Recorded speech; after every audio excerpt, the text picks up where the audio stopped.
kita itu sebetulnya lebih mudah untuk membesarkan ruang daripada mengecilkannya ketika kita di fase awal ya. Ya. Tapi ketika kita sudah mengalaminya, sebetulnya kita bisa mengoreksi itu. Sebenarnya semakin luas pemikiran kita, ruang yang kita perlukan harusnya semakin kecil. Karena semakin banyak ruangku, semakin banyak aktivitas yang aku harus afford kan itu ada. Tapi semakin orang itu sudah semakin luas pemikirannya, dia akan pemikiran semakin fokus. Iya, betul. Dan dia akan merasa bahwa dia benar-benar tahu apa yang harus aku lakukan menjelang hidupku yang semakin singkat ini. Semakin luas cara orang berpikir. Kadang-kadang dia cuma perlu untuk duduk lalu baca buku. Iya.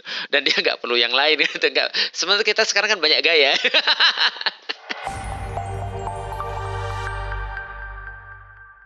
Coba bayangin ya, barang tuh kalau kita belum ada ya, kita akan bilang, aku bisa melakukan ini, fix efektif. Iya. Ini fix aku perluin. Pas udah datang, iya ini aku perlu, tapi nggak segitunya sih. Iya, aku kalau ngaudit ruang keluarga misalnya, ada satu barang yang dulunya itu aku anggap penting. TV ya?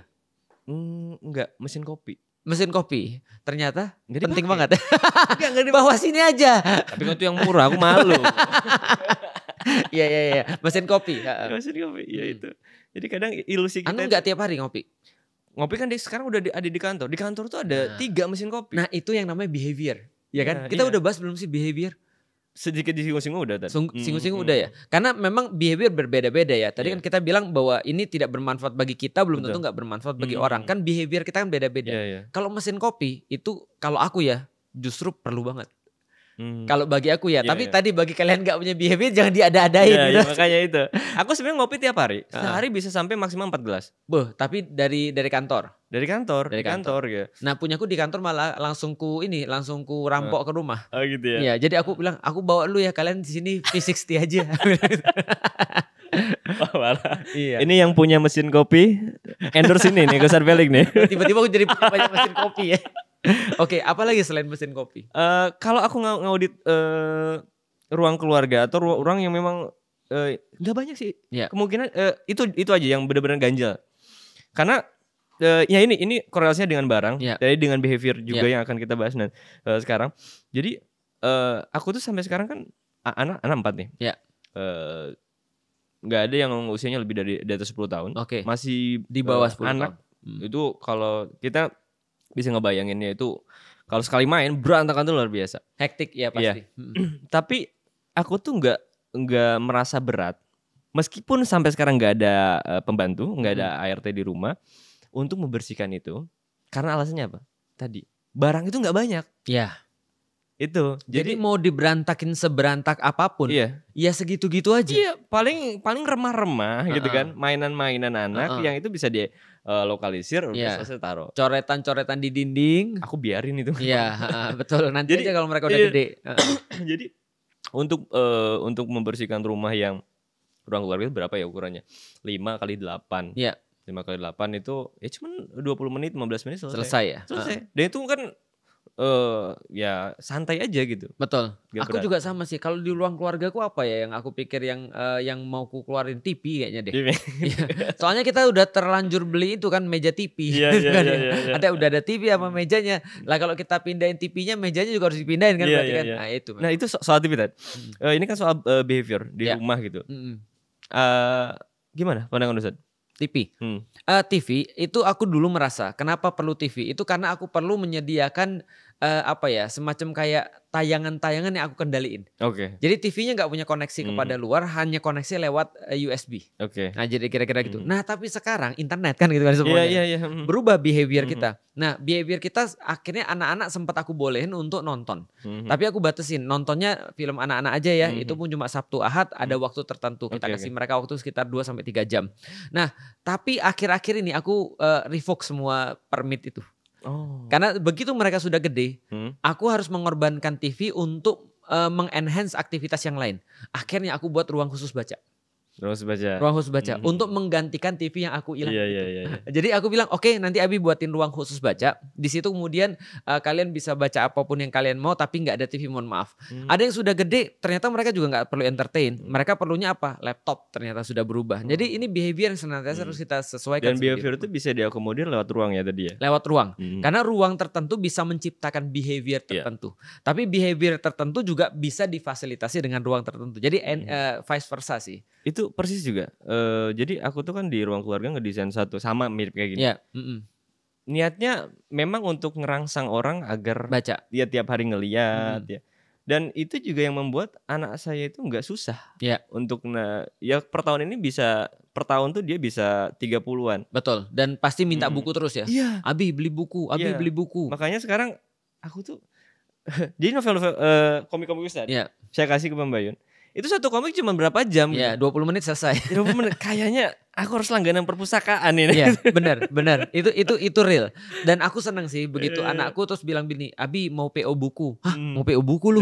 Gitu kan ya. Ya aku seneng sih. Terus Abi mau pergi dan dia merasa sangat bahagia ketika bisa bawa buku setumpuk ke rumahnya. Dan itu adalah persis mental yang pengen aku ada pada anakku. Rekomendasi tadi. Ini kan ini terkait dengan rumah dan pendidikan terhadap anak dan juga behavior. Salah satu kualitas pendidikan itu kan dibantu dari literasi ya. Betul. Rekomendasi buku-buku anak. Kalau sekarang ya, yang real aja ya misalnya, yang sekarang yang dibaca sama ayah gitu kan ya, lalu kemudian kakaknya dan seterusnya, itu buku-bukunya Terelie, itu salah satunya. Sama. Jadi buku-bukunya Terelie itu ada di rumah. Lalu kemudian ada banyak buku tapi perlu aku kurasi. Kayak misalnya buku-buku kayak misalnya di Gramedia yang kayak Y dan segala itu perlu dikurasi.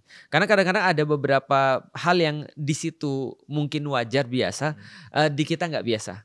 Nah, jadi setelah Terelie aku kemudian merekomendasikan beberapa buku-buku yang mungkin kalau untuk fun ya, kalau untuk fun buku-buku novel luar, tapi tidak berbicara tentang yang buruk-buruk. Yang paling parah tuh menurutku romance sih. Oke. Karena problematikanya ada pada aktivitas, ya tahu kan ya, romance kan pasti ada aktivitas ciuman lah, lalu kemudian check in lah dan segala macam. Nah, kecuali kalau mereka udah gede. Nah, khusus tuh buku-buku Islaminya, aku full untuk di komik-komik yang Islami. Komiknya Ustadz ya salah satunya. Komik-komikku, maka aku banyak banget buat komik supaya pada anak-anak ini. Yang kedua adalah aku coba memperkenalkan pada mereka hal-hal ringan, kayak misalnya buku Baitul Maqdis for Dummies. Itu kan ringan banget, ada banyak gambarnya pada mereka. Nah, itu yang kita harus introducing pada mereka. Yang menariknya juga aku tuh pas sempat diskusi sama temen ya. Jadi ketika kita ngebandingin seumum-umumnya novel Terelie, ternyata lebih bagus dari novel Islami cinta. Oh ya, jelas. Jelas, karena novel Islami cinta tuh ngeri. Apalagi sekarang kalau mereka udah gede, mereka bisa mengakses Wattpad dan segala macam. Iya. Bisa mengakses yang lain-lain yang kita kadang-kadang nggak ngerti banget seperti apa. Nah, makanya itulah pentingnya untuk memberikan tanggung jawab pada diri mereka, responsibility. Nah, ini semua bisa difasilitasi lewat ruang. Makanya sebenarnya gini, kalau menurutku ya, kalau yang menjadi saranku pada orang-orang yang buat rumah, tadi kan kita udah bahas banget dari kemarin-kemarin tentang bagaimana tenang di rumah. Nah, salah satunya ruang-ruang apa sih yang worth it kalau di dalam keluargaku ya. Ruang-ruang worth it di dalam keluargaku yang pertama adalah ruang keluarga. Itu worth it banget. Tapi kita harus ingat bahwasannya ruang keluarga tidak pernah akan berfungsi kalau kita buat entertain ada di kamar. Itu harus diingat. Maka betul. itu juga kita harus perhatikan kalau kita sudah bicara ruang dan barang gitu kan. Maka barang-barang untuk aktivitas yang sudah kita pilih tadi itu harus ditempatkan pada ruang yang benar. Jadi barang itu terkait dengan ruang gitu kan. Karena kalau barangnya benar, ruangnya salah, nggak jalan juga. Itu dia. Iya benar. Iya kan.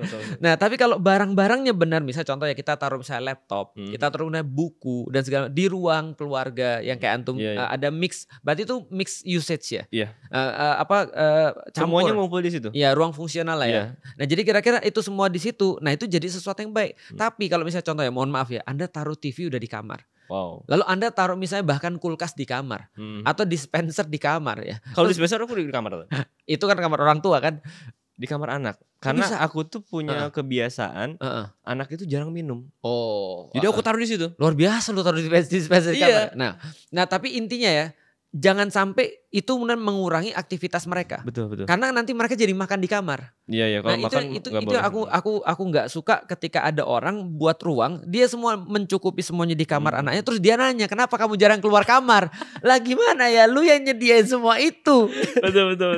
Nah, jadi harusnya dia sediain itu di ruang keluarga. Artinya kalau tujuan kita misalkan bonding dengan anggota keluarga lain, maka sebetulnya kenyamanan di kamar, di ruang-ruang private itu bisa dikompensasi ya. Betul banget. Bahkan aku membedakan antara anak laki-laki dan anak perempuan. Gimana tuh? Anak perempuan WC-nya aku kasih di dalam. Kenapa? Karena dia perlu privasi. Oke. Dia cewek. Laki-laki, lu keluar baru ke WC. Jahat ya. Iya, jahat ya. Karena kenapa? Aku bilang ya lu harus keluar kamar gitu maksudnya. Okay. Orang-orang Amerika dibedain bahkan pintu anak laki-laki dan pintu anak perempuan. Pintu anak perempuan boleh ada kunci, pintu anak laki-laki nggak boleh ada kunci. Okay. Karena kalau ada kunci bahaya tuh mereka tuh. Tapi kalau anak perempuan ya setidaknya mereka memang perlu privasi. Ya secara jiwa juga berbeda kan, kejiwaan kan berbeda antara laki-laki dan perempuan kan. Nah maka aku juga bedain gitu. Pengalaman menarik yang kita kan punya apa ya? Ketika kita ngedesain misalkan. Yang di awal desain itu kayaknya ini bakal kayak gini nih. Iya. Tapi setelah kita hidup di situ, ternyata nggak kayak gini. Ada dua ruangan yang tidak terpakai di rumah. Apa tuh? Pertama adalah kamar tamu, itu nggak kepake. Kamar tamu yang satu kepake, kamar tamu yang satu nggak kepake. Tapi itu sudah aku expect. Kenapa? Karena sebagai seorang anak yang kemudian difasilitasi oleh orang tua, aku tetap harus buat kamar untuk orang tuaku. Okay. Tapi aku sudah expect mungkin mereka belum mau untuk tinggal di situ atau belum mau untuk tidur di situ ketika mereka pergi ke Bogor kan itu sudah aku expect. Ruang kedua adalah ruang kerja. Ternyata aku masih tipe orang yang nggak bisa pisah sama istri. Jadi kamarku adalah ruang kerja. Jadi itu dua ruangan yang akhirnya harus kuubah sih. Akhirnya yang satu kuubah jadi ruang baca, yang satu lagi tetap kubiarin. Kalau usah dikasih kesempatan untuk bikin rumah kedua. Oke. Misalkan rumah kedua dan isi yang kedua. itu namanya nambah masalah ya. Iya. Oke, kalau misalkan usah dikasih kesempatan untuk bikin rumah baru. Yang kedua ya. Iya, dengan misalkan ini dijual lah. Iya. Sebetulnya dibutuhin berapa sih luasan? Aku udah mikir sih. Yang aku perluin ya untuk 4 anak-anakku ya. Itu menurutku 500 meter udah cukup. 500. Sorry, bukan. 500 meter tuh kelebihan. 300 meter udah cukup. 300. Yang sekarang berapa? Yang sekarang 500. Oh. Artinya aku melihat bahwa itu terlalu besar sih, bukan terlalu besar, terlalu banyak yang aku nggak pakai ternyata. Makanya, dan dengan aktivitas sekarang, bro, anakku tuh yang paling gede udah 16 tahun. Oh, udah di luar ya? Udah di luar rumah dan ini menyusul pada keluar rumah semua. Aku yakin dalam waktu beberapa tahun lagi aku paling cuma nge-host 1 atau 2 anak. Sementara yang lain akan keluar semua. Nah, jadi akhirnya ya itulah mungkin kita belajar ya. Kita pikir kita perlu rumah seluas ini atau ruang sebanyak ini. Ternyata ada banyak ruang-ruang yang sebenarnya bisa dikurangi. Iya, makanya dulu di buku Tenang di Rumah itu kan ada bahasan kita itu sebetulnya lebih mudah untuk membesarkan ruang daripada mengecilkannya ketika kita di fase awal ya. Tapi ketika kita sudah mengalaminya sebetulnya kita bisa mengoreksi itu. Tapi aku jadi kepikir, gimana tuh? Sebenarnya semakin luas pemikiran kita, ruang yang kita perlukan harusnya semakin kecil. Ya enggak sih? Antum kan kalau antum tanyanya berbeda tadi, Ustadz kalau nanti Ustadz kira-kira 20 tahun lagi atau 10 tahun lagi, kira-kira berapa ruang yang Ustadz perlukan? Aku jawab dengan tegas 100 meteran. 100. Karena aku cuma sama istriku. Oh iya. Karena semakin banyak ruangku, semakin banyak aktivitas yang aku harus afford kan itu. Tapi semakin orang itu sudah semakin luas pemikirannya, dia akan pemikiran semakin fokus. Iya betul. Dan dia akan merasa bahwa dia benar-benar tahu apa yang harus aku lakukan menjelang kemudian kematianku atau menjelang hidupku yang semakin singkat ini. Jadi artinya menurutku ya, dan aku menyaksikan bahwa semakin luas cara orang berpikir. Kadang-kadang dia cuma perlu untuk duduk lalu baca buku. Iya. Dan dia nggak perlu yang lain gitu. Sementara kita sekarang kan banyak gaya. Iya. Dalam sih itu. Iya. Kalau antum kira-kira berapa yang antum perluin? Kalau sekarang itu dengan 4 anak. Iya. Luasan rumahku 180. 180. Dan aku bisa kecilin. Kolamnya hilang ya. Ini kecil lagi. Iya. Jadi aku tuh seneng banget lihat tiny house ya. Yeah. Ternyata orang bisa Survive. hidup survive dengan 2 anak bahkan di ruangan yang cuma 6 kali 2,5. Iya. 6 kali 2,5. Dan ternyata kunci utamanya itu ada di pertama penataan. Iya. Aktivitas behavior kita layout. Yang kedua barang-barang. Betul, barang-barang. Karena tempat yang pas atau tempat yang terbatas itu tidak mungkin akan di-hoarding sama barang yang banyak. Iya, betul. Jadi batasin dulu wadahnya ya, supaya yang kita mau bawa ke rumah juga terbatas. Betul. Gitu. Kayaknya kalau aku dikasih nanti misalkan kalau masa tua, aku tuh pengen hidup di ruangan yang 50 meter, tapi pemandangannya tuh yang luas banget gitu. Nah itu. Itu kayaknya maruk antum ya. Jadi semuanya punya antum, tapi antum cuma 50 ya. Iya, bagus itu. Seru kayaknya ya. Iya. Kalau gitu yang tanahnya punya aku aja. Terus aku ngeliat rumah antum yang 50. Enggak sih, kalau aku sih berpikir benar-benar, karena aku dulu pernah tinggal ketika sudah punya 4 anak. Aku pernah tinggal di satu rumah yang 150 meter di Jakarta back then. 150 meter, anakku 4. Aku sudah pernah tinggal di situ. Salah satu yang aku syukuri ketika misalnya punya rumah yang luas itu adalah karena kita tuh bisa untuk aktivitas-aktivitas tuh bisa lebih private dan seterusnya. Tapi ya tadi sebenarnya kalau kita di masa tua sebenarnya kita memang lebih perlu untuk ruangan-ruangan yang benar-benar kita fokuskan, karena hidup kita juga bertambah simpel sebenarnya. Hidup itu tidak akan bertambah rumit ketika Anda sudah menua, tapi hidup akan bertambah simpel. Maka ruang-ruang yang diperlukan akan semakin kecil juga. Menarik. Lalu pernah nggak sih ngerasa ketika Ustadz punya ruangan ini dan tidak ada ruangan ini, itu berpengaruh pada behavior kehidupan sehari-hari? Ada nggak? Banget. Contoh ya, kenapa aku bilang bahwasanya aku tuh ternyata masih orang yang lama, nggak seperti orang yang baru seperti aku desain. Jadi desainku ada ruang kerja, dan ruang kerja itu terpisah 1 lantai daripada kamarku. Oh jadi di lantai 3 ya? Ternyata aku nggak bisa untuk afford behavior itu, walaupun aku pikir aku bisa. Karena kenapa? Karena aku tipe yang harus tenang. Jadi ketika aku di situ, aku lihat istriku di situ, aku bisa kendaliin segala macam, aku merasa tenang, aku bisa kerja. Nah maka aku harus mindahin tempat kerjaku ke lantai 2, tempat aku tinggal. Nah setelah aku pindahin ke lantai 2, tapi bukan di kamar, masih nggak tenang. Kenapa tuh?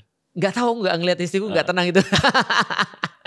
Lalu kemudian ketika aku pindah ke kamar, aku jadi tenang. Ya berarti itu memang behaviorku selama ini aku buat, dan nggak semudah itu untuk diubah gitu maksudnya. Artinya aku tetap harus nulis dari situ, aku tetap harus buat materi dari situ, dan melakukan aktivitas paling banyak ya dari situ juga. Nah jadi artinya apakah ruang itu mempengaruhi behavior? Sangat. Karena ruang itu menurutku kalau memang tepat itu akan menciptakan behavior yang baru. Misalnya contoh ya, kayak aku coba untuk buat rak-rak buku di setiap kamar. Meskipun rak buku yang besar itu ada di sini misalnya, atau ada di satu tempat, tapi aku tetap buat rak-rak buku di setiap kamar-kamar. Agar minimal ya mereka ngelihat ambil dan segala macam. Jadi di mana-mana kalau di rumahku tuh kita akan ngelihat banyak sekali rak-rak buku. Nah itu mempengaruhi behavior juga, sangat-sangat. Kalau bicara ruang behavior dan satu pemaknaan yang lebih mendalam. Ustadz kan sering ke Nabawi ya. Nabawi. Kita ngelihat layout rumah Rasul. Ya. Itu kan sebetulnya setiap cuma kamar sama ruang yang lain. Dalam sudut pandang Ustadz, apa sih yang paling menarik dari rumah Rasul dan juga behavior yang dia bangun? Yang pertama adalah yang Rasul jadiin sebagai tempat paling luas, itu adalah tempat ibadah. Artinya tempat ibadah private ya tentu saja ya. Tapi yang menurutku yang lebih keren lagi bukan hanya itu. Tapi menurutku yang paling keren adalah apa? Beliau benar-benar menjadikan rumah itu sebagai rumah. Tapi kerjanya di tempat yang lain. Di mana kalau aktivitas Rasulullah itu yang aku pahami ya, itu beliau cuma ke rumah untuk istirahat. Rumah sebagai rumah dan aktivitas-aktivitas dengan orang-orang circle pertamanya. Tapi aktivitas-aktivitas yang lainnya itu Rasul buat di masjid. Makanya itu yang coba kutiru kan ya. Dan aku rasa wishlist semua orang yang bekerja sih, rumah itu harusnya sangat dekat dengan tempat aktivitas. Tapi kalau dalam kapitalis kan nggak seperti itu. Dalam kapitalis kebanyakan agar kamu itu ketika kerja gak usah mikirin rumah. Supaya kerjamu tuh fokus, maka kerja rumah-rumah. Iya, Maka betul. carilah rumah yang kamu tuh agak jauh pergi ke kerja supaya kamu nggak mikirin balik lagi. Iya. Rasulullah tidak. Yang Rasul atur bukan hanya ruangnya tapi mentalnya beliau. Karena mentalnya beliau adalah hidupnya itu untuk Islam. Hidupnya itu untuk aktivitas-aktivitas yang menjadi tujuannya. Maka dia sampai ke rumah cuma istirahat dan memastikan bahwasanya di rumah ini menjadi sebuah tempat yang bisa recharge. Tapi kemudian ketika dia tiap hari aktivitas keluar. Jadi kalau gampanganku Rasul tuh mungkin mencontohkan gini ya, selain daripada tempat yang paling luas di rumah Rasul adalah tempat ibadah, lalu kemudian dia mencontohkan seolah seperti ini, buatlah rumahmu nyaman, tapi jangan sampai terlalu nyaman sehingga kamu nggak mau ninggalin rumah. Oke, ajib. Karena ruang itu bukan hanya ruang istirahat, tapi ada ruang yang merupakan ruang utama yang menjadi sebagai tempatmu bertanggung jawab di dunia. Bagiku ya ini. Studio ini menjadi tanggung jawabku gitu maksudnya. Sehingga aku harus buat gimana cara agar aku nggak terlalu nyaman di rumah sehingga aku tetap harus kesini. Ya minimal kan kalau ada orang aktivitas ini aku bisa lihat ada orang nih gitu misalnya. Sini gitu misalnya gitu kan. Atau ketika kita ada aktivitas less kita punya alasan yang lebih sedikit untuk tidak pergi ke situ. Untuk tidak pergi ke situ. Tidak. Jadi harus ada pemaksa orang. Iya betul. Ya, dan itu juga berhubungan dengan ruang dan behavior ya. Karena kita nggak ada yang kita bisa bahas dalam rumahnya Rasulullah. Coba antum bayangin, kalau misalnya kita sekarang sudah punya ruang keluarga atau punya ruang ini dan ruang itu, Rasulullah cuma sepeta itu. Sekamar ya? Satu kamar. Dan yang memisahkan yang terpisah kuliah cuma kamar sama ruangan yang lain. WC kan di luar juga. Tapi Rasul kayaknya memang nggak perlu banyak aktivitas sih. Ya makan dia di situ. Betul. Lalu kemudian tidur bersama dengan istrinya. Hadis-hadis yang kita dapat ketika di ruangan itu pula Rasulullah sholat sampai harus mindahin kakinya Bunda Aisyah gitu kan ya. Lah berarti kita nggak pernah lihat ada aktivitas Rasulullah entertainment di rumah kayak kita gitu ya. Aduh, kayaknya ya kalau ya itulah memang bedanya ya. Cuman kita memang harus mencontoh dari Rasulnya apa? Beliau fokus pada kerja beliau apa? Dan menjadikan kerja itu benar-benar dekat dengan rumahnya. Iya ya, bukan disibukkan dengan barang-barang yang gak penting. Ya. Kayaknya barang-barang Rasul apa ya? Panahan. Kalau aku lihat replika di rumah Rasul itu kan ada kendi. Iya, kendi untuk minum sama untuk mandi gitu kan. Iya, terus ada panahan. Panah beliau punya 6. Iya. Di string 1 setiap malam. Pedang sama dipan dari pelepah kurma. Baju. Baju pun nggak banyak. Iya. Nah cuma itu aja tuh. Iya benar. Aku lihat di replika rumahnya para sahabat itu yang paling besar rumahnya Abu Bakar. Kalau aku lihat ya. Dan Abu Bakar punya banyak rumah by the way. Lu pernah lihat gak rumah Abu Bakar? Ini rumah Abu Bakar. Ini rumah Abu Bakar banyak banget ya. Ya kan? Paham gak sih maksudku? Ada pernah ditunjukin musola Abu Bakar, lu pernah lihat gak? Iya Pak, pernah. Nah di situ kan ya. Tapi rumahnya bukan cuma di situ aja. Abu Bakar rumahnya menurutku yang kulihat paling luas ya. Tapi rumah Rasul nggak seluas itu. Problem kita hari ini bukan problem kesusahan. Buktinya kita bisa mendapatkan apapun. Problem kita itu problem eksistensi. Berarti ini masalah eksistensi kan masalah ruh, bukan masalah barang. Betul. Artinya barang-barang sebanyak apapun tidak akan bisa menghasilkan eksistensinya sebenarnya. Jadi harusnya dia nyari eksistensinya dulu, baru dia bahas barang, baru dia bahas ruang kan gitu kan ya. Karena pada zaman sekarang manusia-manusia ini terlalu tadi. Dia lupa dengan eksistensinya sendiri sebenarnya.